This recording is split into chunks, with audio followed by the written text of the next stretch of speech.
Need a diet plan? These days, there's an app for that. But can AI really replace a professional dietitian?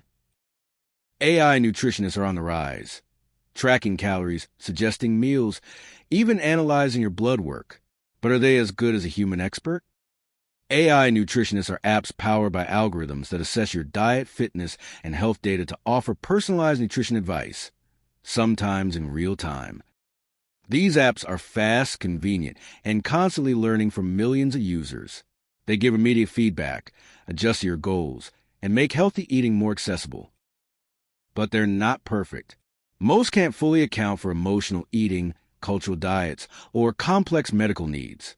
Human context matters, and that's where real dietitians shine. Think of it this way.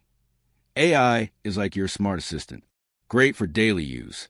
But for long-term guidance, critical illnesses, or lifestyle coaching, nothing beats the personal touch of a qualified professional. From fitness trainers to diabetic patients, AI is already helping people track their progress and stay accountable. And with wearables, it's only getting smarter. So, would you trust AI with your health? Or do you still need the human touch? Drop your thoughts in the comments and subscribe for more on the future of food and tech.